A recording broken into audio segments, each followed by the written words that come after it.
Este libro iba a ser otro libro. A veces pasa. La ilusión de poseer y más aún de controlar o administrar la escritura es obcecada, contumaz.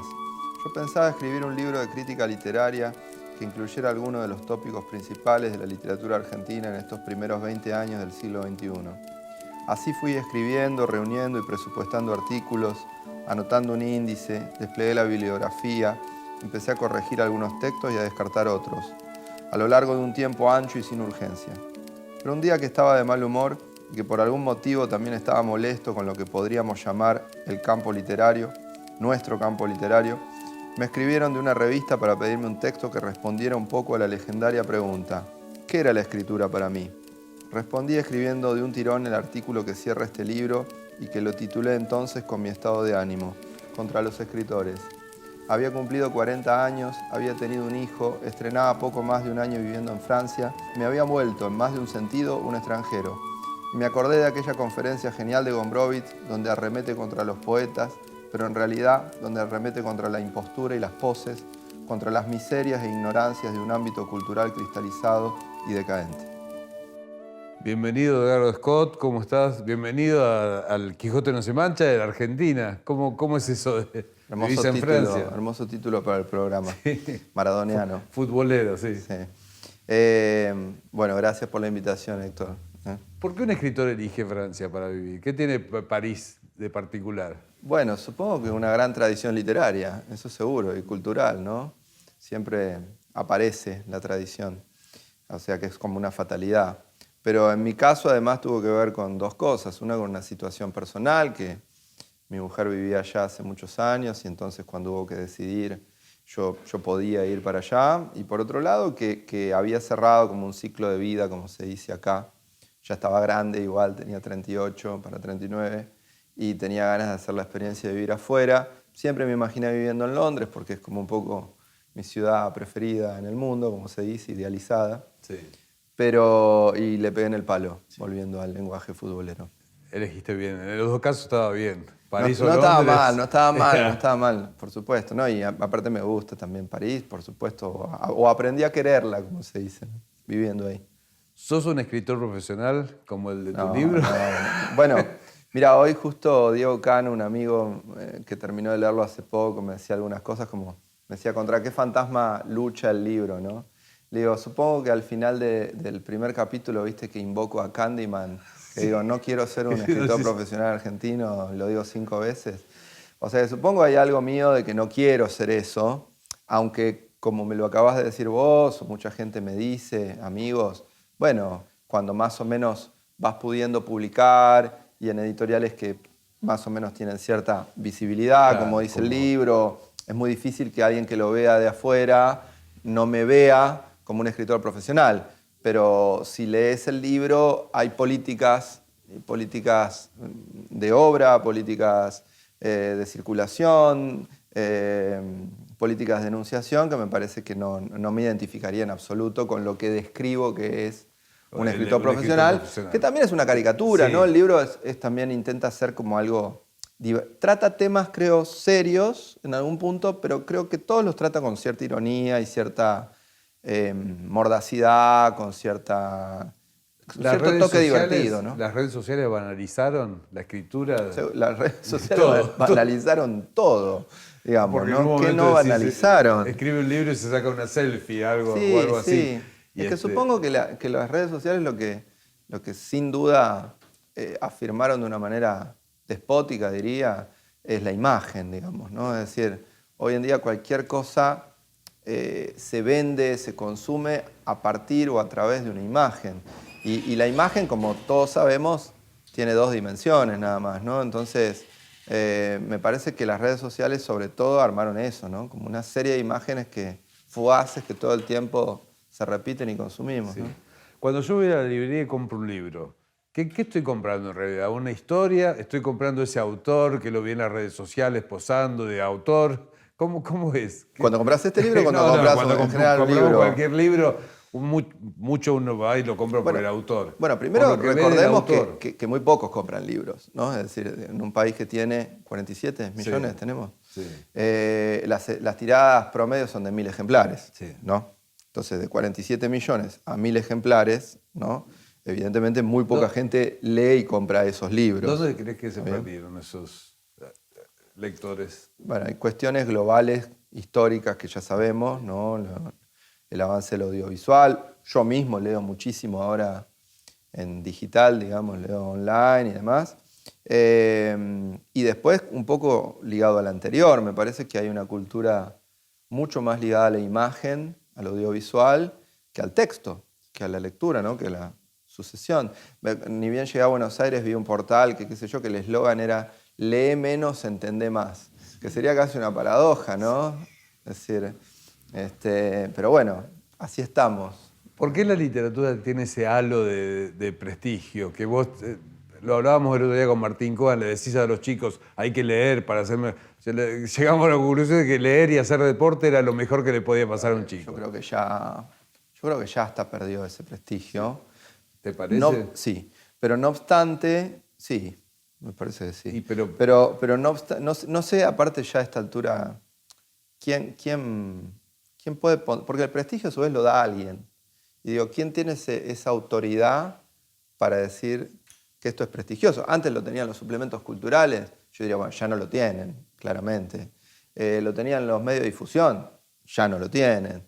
Las redes sociales nacieron sin prestigio, o sea que digamos, el prestigio sería algo que no... En todo caso, si querés, habría cierta cuestión de valor entre ciertos escritores, que entonces se va armando una cadena, tal vez, pero no me parece. Por ejemplo, digo, la Feria del Libro es prestigiosa. Vos, cualquier otra feria que vayas del chocolate, me van a vender chocolate. Claro. En la Feria del Libro no, voy a ver a los escritores que hablan. Como diría Luis Guzmán... No me van a vender libros, van a hablar los escritores. Como diría Luis Guzmán, es el malentendido, ¿no? ¿Qué sé yo? No, para mí la Feria del Libro, cualquier feria tiene algo como ejemplo. Pero está bien, sí. Digo, la feria del chorizo ahumado, del chocolate... Sí, parece que te van a vender el libro, ¿no? Digo, hay algo que es predominantemente comercial y de circulación, es social en ese sentido, pero yo no ubicaría ahí el prestigio, me parece que es una moneda vieja ya en ese sentido, ¿no? Claro. Y volviendo a la pregunta, cuando compramos un libro, lo compramos por el autor, ¿qué estamos comprando? ¿La imagen que tenemos de ese autor en las redes? Seguro porque eso es lo que se consume, digamos. Justamente, ¿no? Cuando uno compra un libro, nosotros comprábamos un libro. Y ahí te devuelvo lo del prestigio de la literatura. Si hay algún prestigio que tiene la literatura, es porque sigue siendo el arte que se la ve de frente con el lenguaje, ¿no? Entonces, me parece que ahí está, si querés, como arte mayor, si querés, la literatura, porque no hay nada arriba, más alto que el lenguaje. Sí, porque está relacionado con buenos verbos, de entender, pensar... Sí, o diríamos, lo más alto es la música, después vendría la palabra, ¿no? Sí. Entonces, de ahí vendría como esa especie de espíritu santo, prestigioso. Sí. Pero cuando compran libros, como te digo, me parece que se compra poco, pero los que compran consumen sobre todo un determinado producto, un producto cultural, hoy muy tomado, como todos los productos culturales, por la lógica del entretenimiento, me parece, ¿no? Y bueno, y ahí la imagen predomina, seguro, ¿no? Me parece que la imagen del autor, la imagen de... Digo, antes no estábamos tan acostumbrados a que los autores... podía estar su obra y no sabíamos muy bien cómo era un autor, la foto. Hoy en día eso es imposible, ¿no? Vos lo podés... En cualquier ciudad del mundo, no es solamente acá, ¿no? Pero igual quiero hacerte otra pregunta primero. Definime qué es el escritor profesional, que lo definís también en el libro, le dedicás el primer ensayo. ¿Qué es un escritor profesional? Argentino. Sí, un escritor profesional argentino. Sí, que ahí juego con Borges, ¿te acordás? Y con Carlos Argentino Daneri. Bueno, ahí tendrías, ¿no? Como un precursor del escritor profesional sería Carlos Argentino Daneri, ¿no? Es medio pavote, frívolo, iletrado. Y sobre todo yo diría, no le interesa verdaderamente la literatura, ¿no? Es decir, me parece que un escritor profesional, paradójicamente, ha encontrado una profesión, pero todos sabemos que no siempre la profesión es aquello que más deseamos, diríamos, ¿no? Es decir, sin duda se vuelve un trabajo, sin duda se vuelve una forma de vida, pero no necesariamente es una pasión, no necesariamente toma lo más deseable de ese sujeto. Entonces, yo siempre veo cuando a veces leo algunas cosas, declaraciones, o cuando a veces leo libros, siempre me pregunto de algunos autores qué es lo que le gustará verdaderamente. Yo estoy seguro que la literatura no. ¿Me entendés? Pero bueno, entonces a veces lo descubro casi.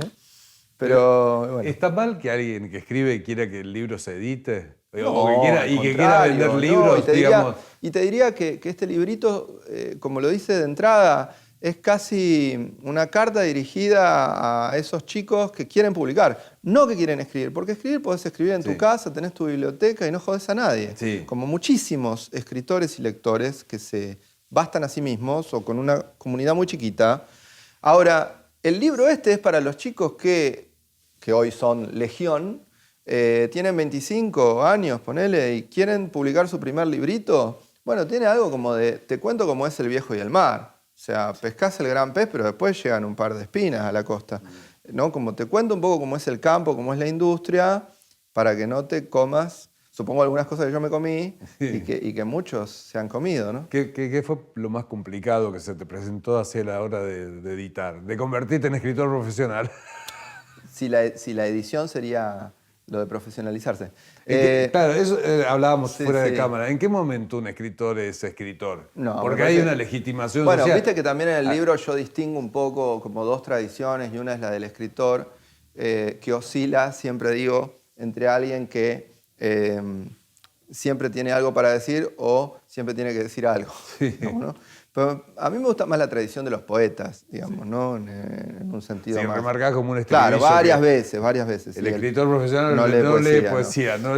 Claro, pero me parece que en general hay algo de encontrar un lenguaje propio que es como una epifanía, aunque me ponga un poco místico, como verás, que sucede en determinado momento. Y en determinado momento decís, bueno, yo escribo esto, y esto tiene sus límites, y esto tiene su alcance, y por acá lo puedo hacer mejor, y por acá no tanto, pero quiero decir esto. Yo creo que ese es un momento del escritor. Pili lo trabajó mucho ese momento. Y que en general no tiene que ver necesariamente con el primer libro. Bioy siempre es un gran ejemplo. Sí. Bioy publicó 6 libros antes de la invención de Morel, y Bioy siempre renegó un montón de esos libros. Borges mismo, y tendríamos 7 millones de ejemplos más, ¿no? De Cortázar en la primera novela, como digo, libros que todavía no estaba ahí la lengua de ese autor. Yo creo que a un escritor lo define haber encontrado esa lengua, claro, ¿no? Ese lenguaje privado. El que escribe un libro se enamora de lo que escribe muchas veces. Es lo peor que te puede pasar, pero te pasa. Obvio. Pasa porque en general sos más lúcido cuando podés renunciar a todo, te diría. En ese sentido, me acuerdo que lo hablaba con Luis Chitarroni, que estoy de duelo todavía, ¿no? Por esa pérdida. Creo que estamos todos, ¿no? Sí. Pero yo particularmente, y que siempre decía esto, ¿no? Un escritor tiene que ser capaz, para poder escribir, de no escribir ni una sola página. O sea, como que finalmente el escritor no necesariamente está ligado a la práctica. Digo, parece otra vez paradojal, ¿no? Pero no hay como una mirada que, si querés, porta un escritor, y una relación con el lenguaje que lo tiene que satisfacer, que lo tiene que conformar, más allá de publicar libros o más allá de como un juego privado, sí, ¿no? Entonces, eso me parece que es lo más importante, ¿no? Sí. Vos estás en contra del éxito, mencionás, todo escritor profesional quiere que su libro lo adapten en una serie. Por un lado te diría, yo no estoy en contra de nadie, porque insisto que todo esto entiendo que es bastante la divertido. lógica de este libro. Y de hecho hay un malentendido con un amigo, Maxi Crespi, como que me decía, no, pero este libro entonces no lo tenés que presentar, me dice, porque es como ¿Por qué? Bueno, le digo. Tampoco, ¿no? Es para tanto. Como que los calificás a los escritores, das tantas pautas que sí, en alguna te sentís, pero este obvio, soy yo. Pero desde luego, es como ¿viste como cuando estás como en esa galería de espejos, como en algunos Yo lo único que no me tiene que ser joven. Dije, no soy yo, no habla de mí. Lo digo relativamente. Y aparte subió a la categoría joven, viste que ahora Alan Paul todavía es joven. Entonces, no, yo no estoy en contra de nada. Hay cosas que prefiero, que me gustan más, que me gustan menos, pero justamente el libro intenta hacer también un análisis de campo, un análisis divertido, si querés. Nos vamos de joda un poco por el campo literario, divirtámonos, riámonos todos, porque esto es una gran pantomima, y no obstante hay algunas cosas que están buenas. Es un poco ese el paseo, ¿no? ¿Existe un mundo literario, un mundo que visita los editores, los autores, que se reúnen? En términos diría de Bourdieu, seguro, ¿no? Seguro que existe y todos lo sabemos, y lleno de códigos, y por eso también ahí está, en el libro, me parece que también hay como una... Y ser escritor es pertenecer a ese campo. Ser escritor profesional, seguro. Ser escritor profesional, seguro. Ser escritor en absoluto. Gustavo Ferreira lo vemos como un cometa cada tanto que pasa y está ahí siempre en su diván escribiendo todavía a mano, y yo no tengo duda de que es un escritor, no solo que es un escritor, que para mí es el mejor escritor argentino. O sea que el mejor escritor argentino vivo no es en absoluto un escritor profesional. Entonces eso nos puede dar la pauta de que las cosas tampoco son así. Ahora, todos los chicos que suenan en la radio, muchos sí son escritores profesionales, ¿no? Sí, sí. ¿De dónde surge una historia, las historias que plasmas en un libro? ¿De dónde parten? De la Porque imaginación. Ahora está muy de moda la autoficción. Digamos, esta cosa de las modas. Sí. Bueno, ¿surge de la experiencia personal o surge de dónde? Incluso cuando es autoficción o autobiográfico, también hay imaginación. Digo, es lo que uno se imagina, ¿no? Digo, me acuerdo que Correas decía en un momento, usted no se ve como es, sino como se interpreta, digamos, ¿no? Entonces, hay algo de eso también. Siempre hay una interpretación. A mí me parece que las ficciones siempre surgen de la imaginación, y es la diferencia. Por ejemplo, en ese sentido, Walsh, ¿te acordás que a comienzos de los 70 decía el arte va a ir hacia lo documental? Que evidentemente para eso tenía que cambiar el mundo y muchas cuestiones. No pasó.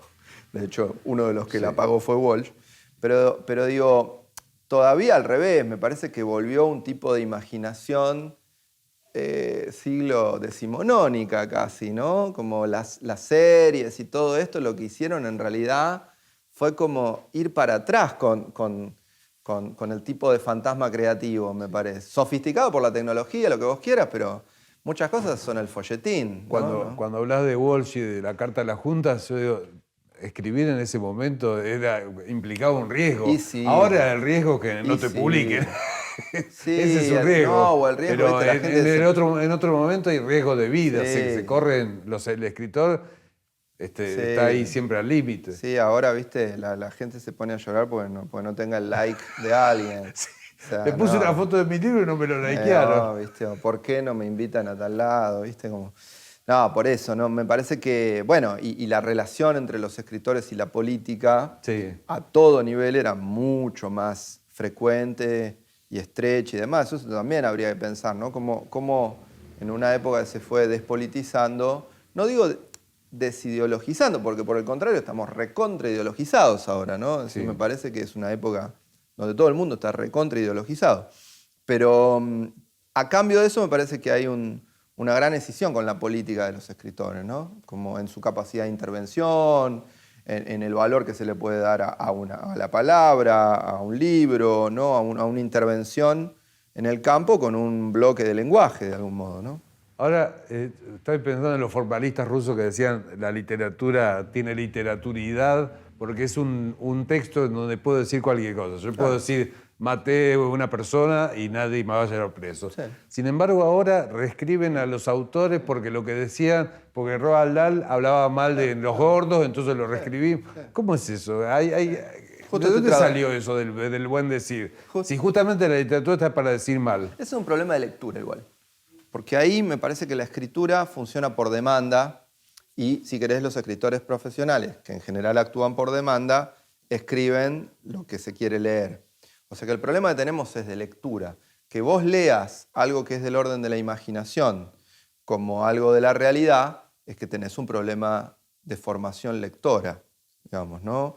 Y me parece que ese problema es un problema global en muchos casos. Como estamos leyendo ahora, no es ni a palos como estábamos leyendo hace 40, 50, 60 años, ¿no?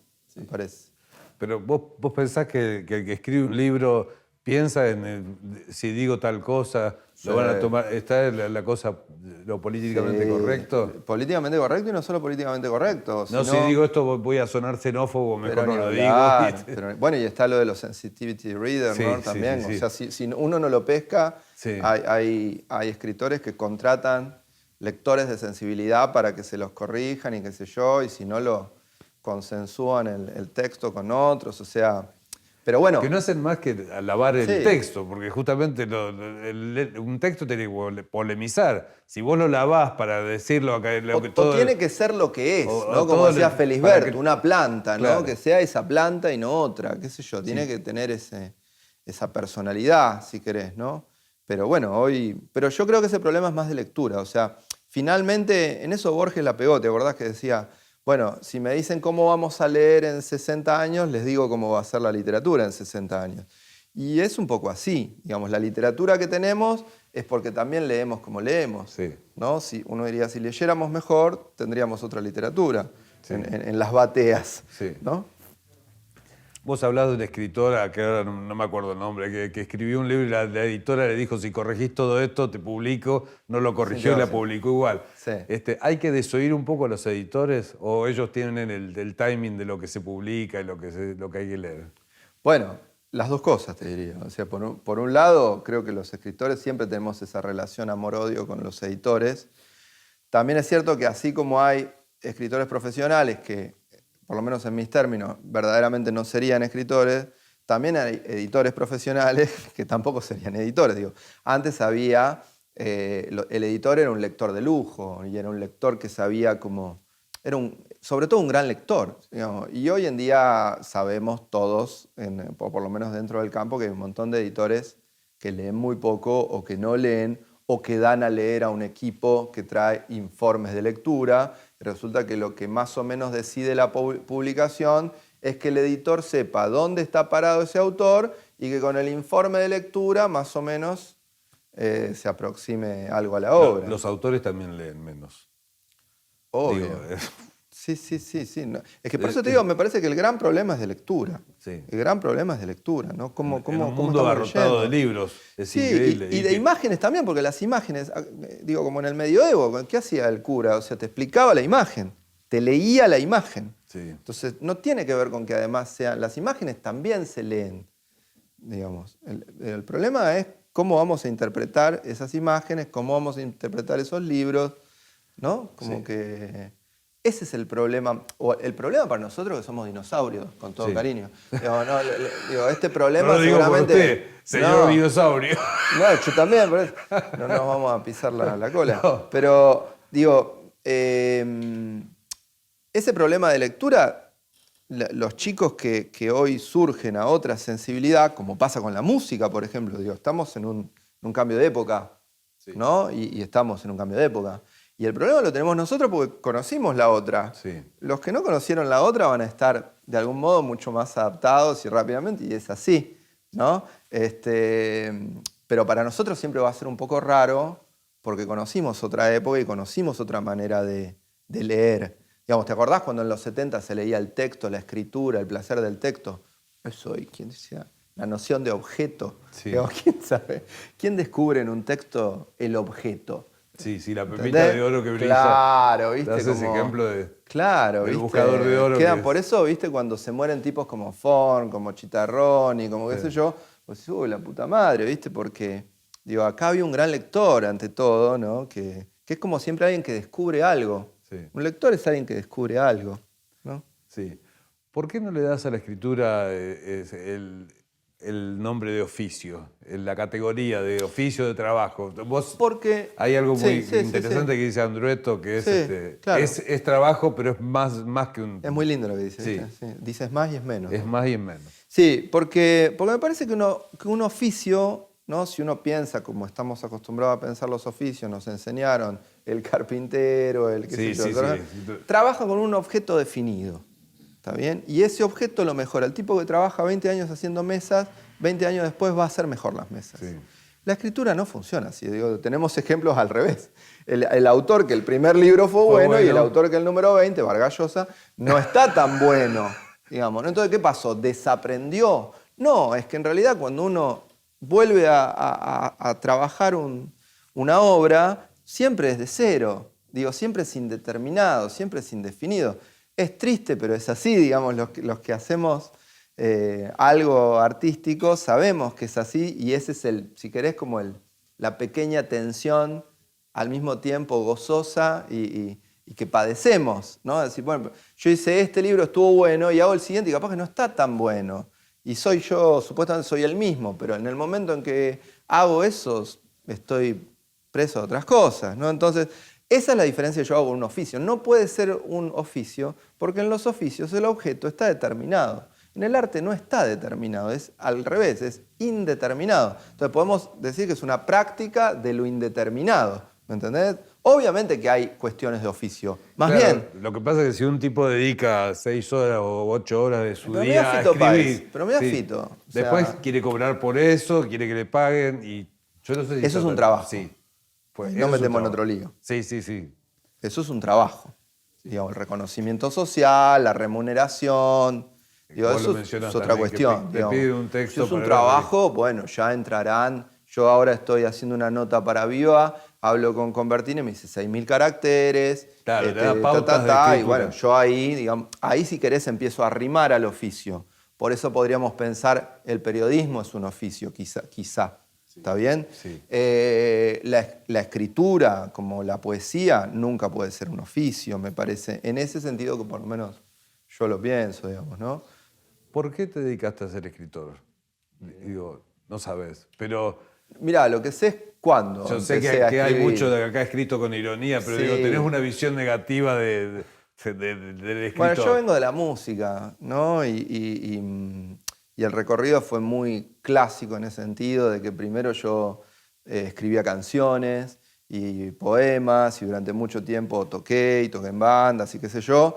Y una vez que me recibí, que empecé a trabajar como psicoanalista, lo que pasaba era que, bueno, que además siempre había leído y demás, pero tenía los tiempos huecos entre paciente y paciente. Cuando empezás a atender tenés un montón de tiempo, ¿viste? Y bueno, ahí empecé a leer más y ahí empecé a escribir más y después, qué sé yo. O sea, eras escritor, pero ¿cuándo fuiste escritor profesional? No profesional como el del libro. ¿Cuándo todos te legitimaron como escritor? No, a mí me interesa cuándo me legitimé yo, en todo caso. En ese sentido, me acuerdo de un cuento, que eso lo cuento en una anécdota, Sí, lo que pasa es que si yo digo soy médico hay un título que me avala, pero si yo soy escritor y no publiqué ningún libro... Pero ser médico es una profesión. Claro. Y está socialmente... Acordate cuando Borges agarra la cátedra de literatura inglesa. Sí. Borges era bachiller y dice, me he preparado para esto toda mi vida. Claro. Pero en realidad había un montón de jefes de cátedra que tenían mucho más... títulos.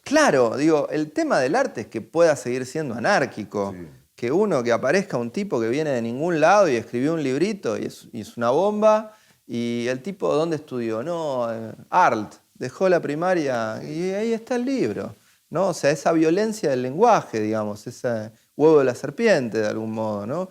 A mí lo de la legitimación, yo no te voy a mentir, qué sé yo, recién hablaba de Gustavo. Gustavo lee mi primer libro de cuentos. Y Gustavo me dice que está bien y yo siento que el sacerdote me bendice. ¿Qué te puedo decir, claro, viste? O Piglia, cuando le llevé mi novela, o no sé, o Luis Guzmán, que es un tipo que yo admiro muchísimo, ¿viste? Hay momentos simbólicos que siempre está esa transmisión, esa lectura. Pero fíjate que tiene mucho que ver con la lectura. ¿Quién te lee? Digo, en tanto esto de que hoy te lean todos. ¿Quién te lee? Porque la cuestión es, si me leen 1.000, 10.000, 3 millones. Sí, pero ¿quién? Te leyó tal. Bueno, eso es lo que importa. Claro. ¿Qué importa? Te lean 4, pero eran estos 4. Bueno, entonces eso es lo que me parece para nosotros vale más. Y después, como te dije antes, hay una autorización personal. Vos sabés que la literatura es muy solitaria en ese sentido, es una práctica también muy solitaria. Uno está solo ahí con el lenguaje, digamos, ¿no? Y con su lenguaje. ¿Realmente escribir es pensar? ¿Cómo se dice? También. Pero pensar también es imaginar, pensar es asociar, pensar es sentir, no está esa, porque si no pensar nos queda solo del lado de la razón. Y me parece que pensar bien es pensar más allá de la razón también, ¿no? Es pensar la razón, ¿no? También. Entonces, escribir es pensar si se mete todo eso. digamos, ¿no? Edgardo, ¿qué se viene después? ¿Ya estás pensando el próximo trabajo? Ahora se reedita mi primera novela, que sale también ahora en agosto, que fue El exceso. Y en realidad tengo que ponerme a escribir una novela que hace muchos años que vengo laburando. Dejar de ir a cócteles. Tengo que dejar de ir a cócteles y terrazas. Te invitan de todos lados. Sí, y a programas de televisión. Y me tengo que poner a escribir esa novela. Y tenés que escribir. Sí. Bueno, mientras tanto, leemos El escritor profesional. Dale, ojalá se diviertan. Gracias por estar en el programa. Por favor. Seguimos, El Quijote no se mancha. Creo que cuando se publicó mi primer libro.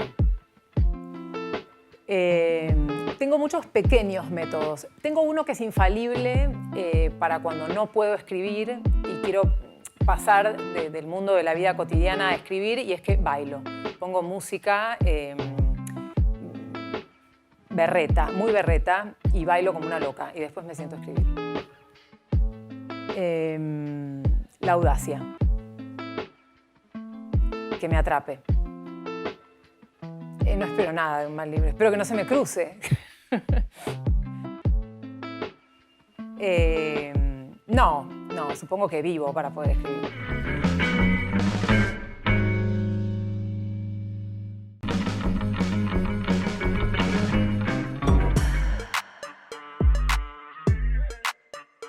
Entraba al restaurante y ya me sentía nerviosa. Era un ritmo enloquecedor, pero me seguía seduciendo estar todo el tiempo entre tanta gente tan desamparada como yo. Cuerpos aventurados en terreno desconocido. Además estaba acostumbrada. La mayor parte de mi vida la había vivido con mi familia materna y paterna en una misma casa. Todos hablando al mismo tiempo. El problema de uno empapando al resto. Llegaba el cortejo en tacos y pollera corriendo por Talcahuano, generalmente unos 5 minutos tarde, y apenas pisaba el local, Herótido ya tenía una tarea para darme. Los mozos se sentían desamparados porque querían cobrar y Herótido no quería pagarles a tiempo, con la excusa de que no había plata. Pero yo sabía que sí, que una gran parte de la recaudación del día la mandaba a Paraguay, para el restaurante que estaba armando allá, y otra parte se la enviaba a su exmujer. Los cocineros estaban desamparados por el calor sofocante de la cocina, la inmediatez con la que tenían que trabajar y porque no había plata para comprar todos los ingredientes para los platos del día. También por no cobrar a tiempo, por no tener en la cocina ninguna ventana, ninguna salida de aire y un solo ventilador que no hacía más que concentrar el calor de las hornallas y la parrilla. En una oportunidad vino la ambulancia porque Carlitos, uno de los bacheros, se desmayó a causa de un golpe de calor y uno de los ayudantes de cocina contó que cuando fue a hacerse la libreta sanitaria vio su pulmón en la placa lleno de humo y los médicos se lo adjudicaban al humo de la parrilla y a la poca ventilación. Mi pulmón es un churrasco quemado, dijo. Los proveedores se sentían desamparados, tenían que responder a sus jefes cuando Herótido les daba un cheque a 60 días, cuando había prometido pagar a 30. Los clientes estaban igual de desamparados por sus propias vidas, por estar trabajando en el centro de la ciudad y tener que volver en hora pico en medio de transportes hacinados. Estamos con Jacqueline Goldberg. ¿Cómo estás, Jacqueline? Bienvenida. Con este libro, No me importa que me ames, que es toda una declaración. ¿Realmente a la narradora de este libro no le importa que la amen? No, supongo que lo que más le importa en el mundo es que la amen. No, pero bueno, pensé el título como una dislocación justamente de la historia, ¿no? O sea, no le importa que la amen cuando están jugando con su dinero y con su sueldo y con el sueldo de los demás. Y con el sueldo de los demás. O sea, le importa que la amen hasta que se meten con su... Hasta que el paraguayo mete la mano. Lo primero que te pregunté cuando te vi es si trabajaste, porque conoces muy bien el trabajo del gastronómico. ¿Trabajaste de gastronómica? O sea, trabajé en un restaurante, tuve muchos trabajos, trabajé como administrativa en un estudio contable y justamente él fue mi primer jefe y me pasó de nuevo después ese trabajo. Y entré a trabajar en un restaurante y yo no tenía como experiencia, pero estaba segura que iba a poder. Y llegué a un restaurante que estaba totalmente caótico, no había ningún tipo de orden. Y entré a trabajar ahí y bueno, y me di cuenta que estaba ante un mundo de ficción. No, las vidas eran muy reales, la opresión era muy real, el trabajo precarizado era muy real, pero yo vi como cierta teatralidad y y me di cuenta que estaba como en una novela. El trabajo sincronizado de un restaurante es como una coreografía. Y sí, es una coreografía, sí. Donde los cocineros hacen lo suyo, los bacheros, los mozos. Sí, todos los días. Se larga y entran los clientes y empieza la coreografía a funcionar. Sí, sí, todos los días y se repite y pasa de un bachero al otro. Eso está en la novela, como el sinfín de los bacheros y el sinfín de los mozos. Y yo siempre estaba ahí como administrativa, era la única, y veía pasar a las personas, veía pasar... Las personas eran despedidas, eran contratadas, eran despedidas, eran contratadas. Y como casi si las vidas no importaran mucho también. Y a mí lo que me importaba en la novela justamente era... Erótido es un nombre que me encantó. El dueño del restaurante. Es el nombre real. ¿Sí? Sí. Sí, trabajaste con los nombres reales, ¿no? Trabajé con los nombres reales porque intenté cambiarlos y la verdad es que no... Me parece que cada uno tenía muy bien puesto su nombre. Y también porque, bueno, tiene algo de documental, ¿no? Sí. Si bien es ficción, autoficción, como se llama la colección de Plan B, me parecía que yo los veía con esos nombres, con los nombres reales. Incluso la protagonista tiene mi nombre. Sí. Así Ya, que se llama sí, Jacqueline. trabajé con los nombres reales. El rubio también estaba desamparado. Bajaba al depósito a buscar vinos, servía 2 bochas de helado, cargaba las heladeras, baldeaba los pisos casi todo al mismo tiempo. Si yo lograba tener unos segundos libres, me iba al lado de él y lo miraba. Intentaba mirarlo fijo, al punto de que la intención de mi mirada le llegara. Y mi intención no era más que, estoy desamparada, puedo llegar a enloquecer. Sé que esto me pasa en hora pico, pero hola, sé que estás desamparado, entonces te miro para que sepas que yo también. Pero en cambio le decía cualquier cosa. Rubio, hola, ¿quedaron frutillas con crema? Y él solo decía no, o sí, y me miraba, pero seguía con lo suyo. ¿De dónde surgen las historias? ¿En la autoficción surgen del devenir de lo que te pasa? ¿Cómo es? Y yo trabajo mucho con mis experiencias personales, con historias que me cuentan, con historias que oigo. Pero sí, me interesa bastante como esa cosa medio periodística de la crónica de vida, la crónica, o sea, el relato, la biografía. Me interesa mucho ese material. Vos me decías fuera de cámara que eras periodista, que habías estudiado. ¿Qué tiene el relato periodístico diferente de la literatura? ¿Por qué elegís la literatura? Bueno, en realidad mezclé ambas, como algo más periodístico, en donde ella se sienta, en un momento hay una escena en que ella se sienta a escribir la historia de vida, ¿no? Y ahí mezclo como la ficción con la no ficción en un punto, porque me interesan los dos mundos. Cuando estudié periodismo me daba cuenta que yo no podía ser periodista porque le faltaba un poco de poesía para mí y como no encontraba cómo hacer periodismo sin que la realidad se me cruzara muy de frente. Y acá encontré como ese híbrido. Yo considero que es mi primera novela así de largo aliento, la que estuve trabajando durante 7 años, la llevé a muchísimos talleres.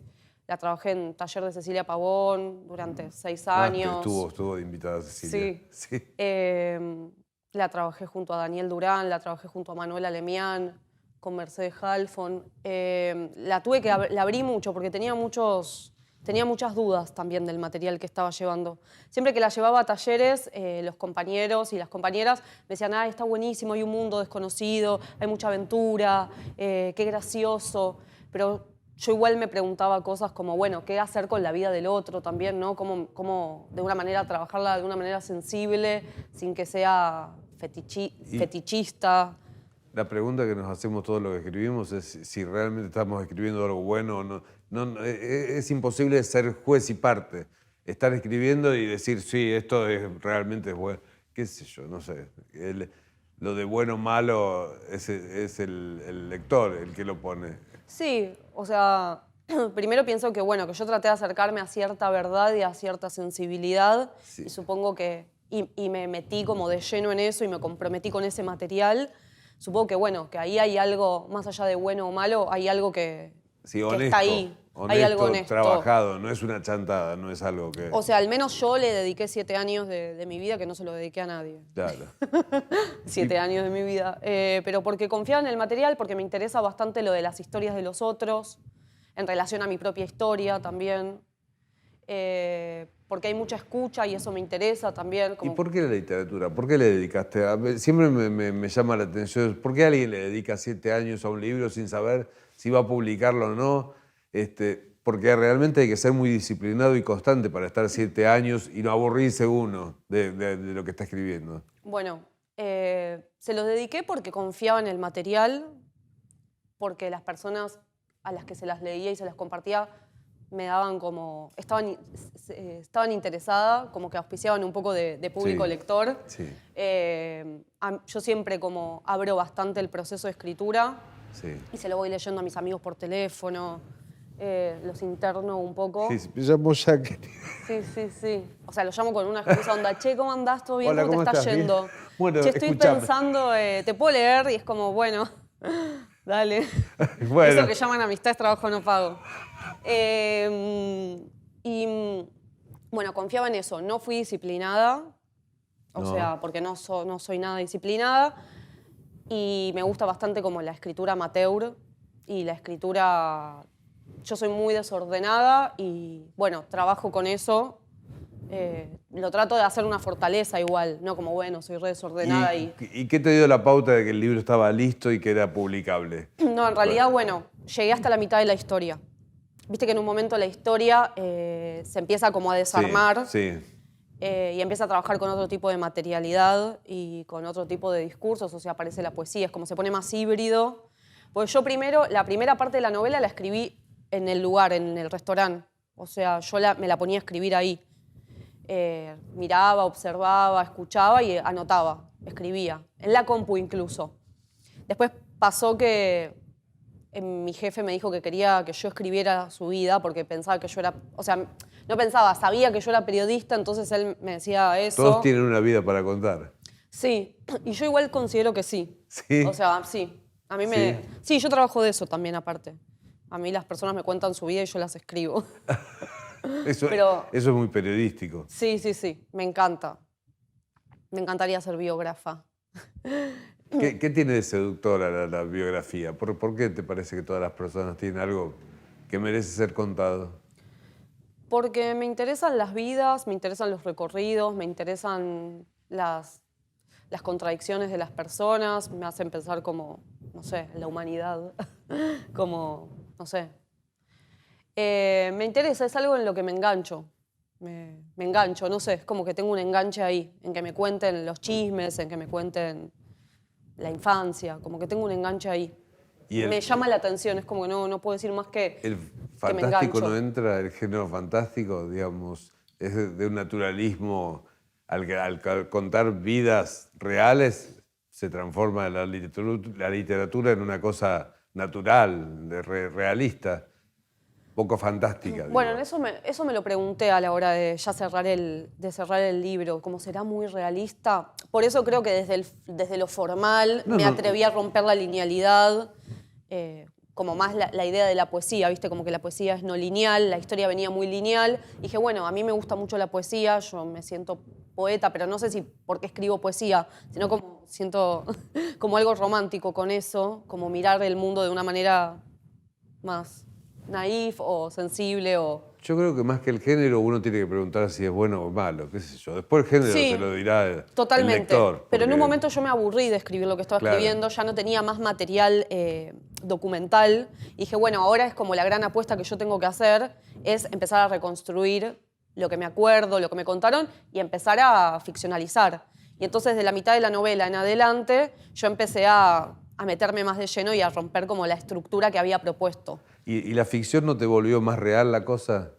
Sí, me la volvió. Porque es increíble lo que pasa. Sí, no, y porque no me interesaba tanto Bueno, tampoco el relato. No más real, más verosímil. Sí, más verosímil y más alocado y más extrañado. A mí me pasó que cuando quiero contar una historia real no surge así espontáneamente. Cuando le metés ficción, decís, esto es verosímil. Sí, total. Bueno, pensé con qué más mezclarlo y al final como algunas personas que la leyeron me dijeron que se vuelve medio policial y me interesa. Sí. Yo eso no lo había pensado. Sí, con la desaparición del dinero, cuando va a depositar, decís... No, y después acá. cuando viste el llamado desde la comisaría... Sí. Eso no lo pensé, o sea, me dediqué a narrar lo que había sucedido de una manera un poco menos lineal. Sí, porque todo parece ser una historia de amor, todo hasta que va a depositar esa plata y falta dinero. Y ahí ya se empieza a ahí pudrir decís, todo. Esto no es lo que yo estaba leyendo. Ahí se empieza a pudrir todo, también se pudre todo cuando el jefe la invita al Sheraton. Sí. Y a partir de ahí, que yo me doy cuenta que la historia empieza a aumentar y a aumentar en intensidad, decido destruir todo, desarmarlo, digamos. Eso, bueno, no, y lo que te quería contestar que la novela fue la mitad, la tenía escrita, yo la presenté a un concurso en Chile, quedó seleccionada, pero no terminé como de... Creo que los editores no terminaron de ver la novela, les gustó, pero yo no podía decir cómo la iba a terminar ni nada, no la tenía escrita. Y cuando quedé en que iba a ser publicada en esta colección de Random House, que es Plan B, que la dirige Maga Echevarne, que es una poeta y narradora joven, ella me dijo, bueno, está buenísimo, terminala. Claro. Y ahí yo tuve que terminarla y la terminé en una semana. Y todo lo que me llevó 7 años lo terminé en una semana. ¿Cómo? Sí, ya estaba todo adentro igual, pero me tuve que sentar y estructurarlo y ponerme seria. ¿Cómo sale esa última oración? Porque uno dice cómo empiezo a escribir, pero en un momento tenés que buscar la última oración. ¿Cómo me despido de esta novela? Bueno, el último momento lo trabajé con Manuel Alemián, que es un poeta que yo admiro mucho, que es de la generación de los 90. Leí una novelita de él que se llamaba La Intemperie, y es una novela muy cortita sobre una experiencia que tiene a los 18 años de irse a Córdoba a vivir de hippie, y cuenta de una manera bastante cronológica la primera parte y la segunda parte, cuando todo empieza a ponerse muy oscuro y se quiebra la historia, se acelera a una velocidad que es como wow. Y yo dije, yo necesito esto, mi historia necesita acelerar, pero porque ya todo se estaba poniendo muy turbio, ¿viste? Cae la policía, me llaman de la policía, el rubio me llama desde el Hospital Santoyani, como que digo, bueno, acá se empieza a acelerar. Claro. Y yo le escribí a Manuel Alemián y le dije que necesitaba trabajar con él el final, y bueno, nos empezamos a juntar en un bar 4 o 5 veces y la pude terminar y yo se la iba mandando, él la leía y me respondía. Y la pude terminar. Creo que no me acuerdo cómo termina con el poema. Tu trabajo en la literatura no solo está en los talleres, sos también editora.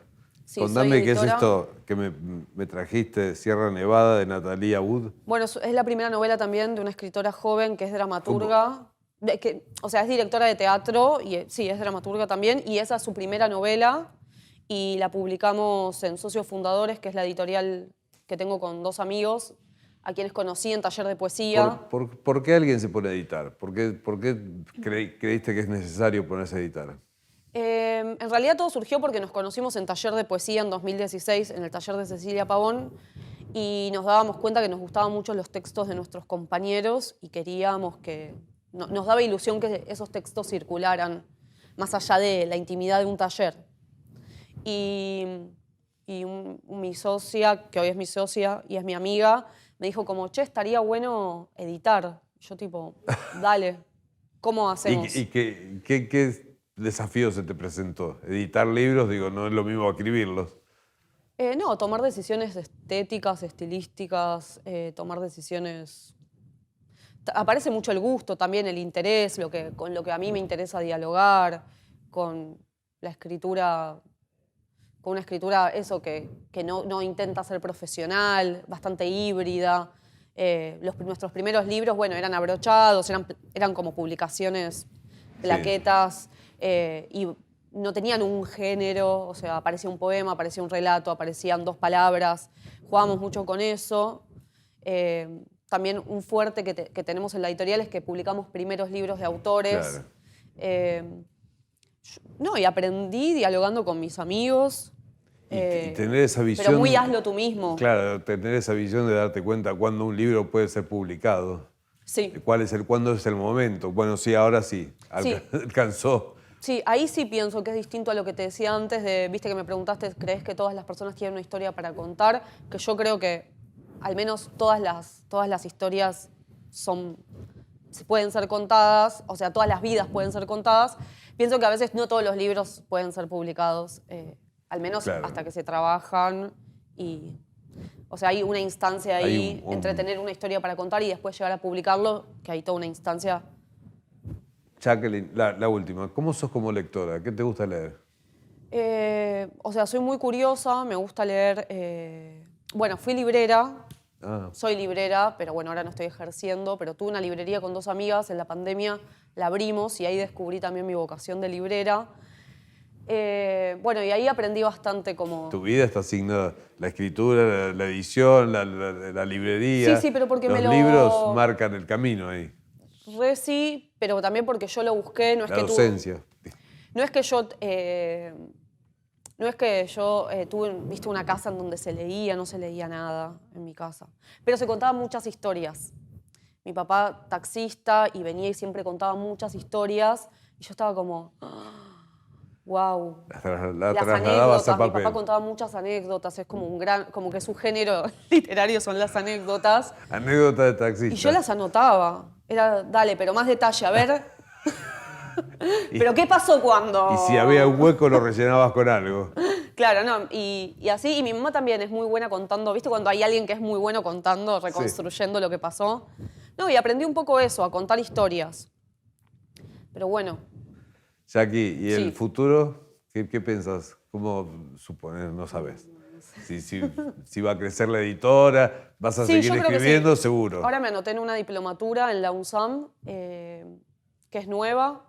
Pero digo, la escritura va a ser... La escritura sí, yo creo que ahora no se me aparece. Sigo escribiendo poemas, sigo haciendo talleres literarios, pero no se me aparece ahora. Ahora creo que nunca más voy a poder escribir un libro, como que tengo esa sensación.